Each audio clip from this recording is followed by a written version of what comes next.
Hello students, welcome to the Agnij online classes. और आज की क्लास में हम आगे बढ़ाएंगे क्लास 10th मैथ्स का टॉपिक ट्राइंगल्स। सो स्टूडेंट्स, आज की क्लास में हम क्वेश्चन 2 करने वाले हैं। तो लास्ट पार्ट में हमने फिल इन द ब्लैंक्स कर लिए थे। आज की क्लास में हम कुछ ट्रू फॉल्स करने वाले हैं, जिससे हमारा कॉन्सेप्ट और अच्छे से क्लियर होगा।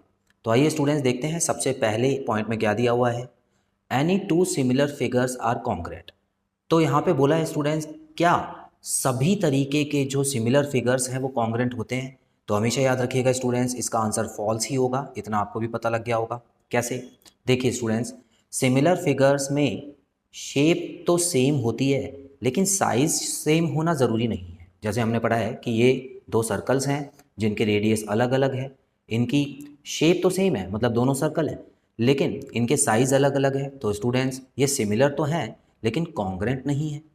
तो जो भी दो फिगर सिमिलर होते हैं ज़रूरी नहीं है कॉन्ग्रेंट हो, लेकिन हाँ, अगर दो फिगर कॉन्ग्रेंट होते हैं तो वो हमेशा सिमिलर होंगे, जो कि अगले पॉइंट में यहाँ पे लिखा हुआ है स्टूडेंट्स। तो यहाँ पे देखिए, any two congruent figures are similar, तो ये बिल्कुल ट्रू है। तो यहाँ पे मैं टी लिख देता हूँ। ठीक है, तो इस तरीके से आपको क्वेश्चन को देख के सॉल्व करना है। अब देखिए स्टूडेंट्स, आगे बढ़ते हैं, पार्ट नंबर 3 पे चलते हैं। यहाँ पे क्या लिखा हुआ है? Two polygons are similar if their corresponding sides are proportional. तो यहाँ पे आपको क्वेश्चन में दिया है कि दो पॉलीगन्स हमेशा सिमिलर होंगे अगर उनकी कॉरस्पॉन्डिंग साइड्स प्रोपोर्शनल होगी। तो स्टूडेंट्स, ये है तो सही स्टेटमेंट, गलत स्टेटमेंट नहीं है, लेकिन इनकम्प्लीट स्टेटमेंट है, क्योंकि उनके एंगल्स भी तो बराबर होने ज़रूरी हैं। ठीक है, सिर्फ साइड से बात नहीं बनेगी। हमने पढ़ा था कि सिमिलर होने के लिए दो प्रॉपर्टी को सेटिस्फाई करना ज़रूरी है, एक साइड की, एक एंगल की। तो यहाँ पर साइड्स के बारे में तो दिया हुआ है, एंगल्स के बारे में नहीं दिया है, तो फिलहाल इसको हम फॉल्स लिखेंगे। और अगला पॉइंट भी आपको ज़्यादा पढ़ने की ज़रूरत नहीं है, क्योंकि यहाँ देखिए, two polygons are similar if their corresponding angles are proportional, तो ये भी अधूरी है। तो यहाँ पर भी मैं फॉल्स लिख देता हूँ, सेम रीज़न जो ऊपर वाले में था। ठीक है, अब स्टूडेंट्स, एक इंपॉर्टेंट पॉइंट आपको बताने जा रहा हूँ। अब ये इंपॉर्टेंट पॉइंट आपको बस अभी ऐसे ही समझ लेना है, क्योंकि इसके जो प्रूफ्स होंगे वो आपको आगे आने वाली क्लासेस में बताए जाएंगे। अब होता क्या है स्टूडेंट्स, क्वेश्चन में दिया है two triangles are similar if their corresponding sides are proportional. तो यहाँ पे इस बार पॉलीगन्स ना देके आपको ट्राइंगल्स दे दिए, तो पर्टिकुलर ट्राइंगल्स की बात हो रही है यहाँ पे।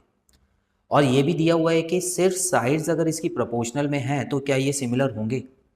तो यहाँ पर अधूरी डेफिनेशन दी हुई है, देख सकते हैं आप, लेकिन फिर भी ये ट्रू होगा।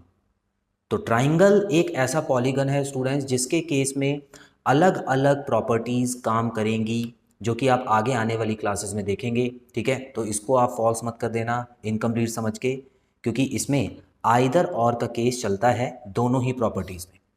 तो ट्राइंगल की या तो अगर साइड्स प्रोपोर्शन में हो तब भी वो सिमिलर होंगे, या अगर दो ट्राइंगल्स की एंगल्स अगर इक्वल हो, ठीक है ना, यहाँ पे प्रोपोर्शनल मत लिखना है स्टूडेंट्स, यहाँ पे इक्वल लिख देना। ये थोड़ी सी मिस्टेक हो गई है, क्योंकि एंगल्स के लिए हमेशा इक्वल वर्ड यूज़ होता है। तो एंगल्स अगर बराबर हैं तब भी वो सिमिलर होगा, क्योंकि ये है ना, अपने आप ही दूसरी प्रॉपर्टी को कैच कर लेते हैं। कहने का मतलब है, एक प्रॉपर्टी अगर इसके पास है तो दूसरी प्रॉपर्टी अपने आप ही उसमें फिट बैठ जाएगी। लेकिन अभी नहीं समझा रहा इसको, अभी हम आने वाली क्लास में समझेंगे। बस आप इतना याद रखें कि ट्राइंगल्स के पास बस यही एक यूनिक प्रॉपर्टी है, जो कि बाकी पॉलीगन्स के पास नहीं है। तो स्टूडेंट्स, आज की क्लास में इतना ही। बहुत जल्द मिलते हैं अगली क्लास में नए क्वेश्चंस के साथ। Till then, bye bye.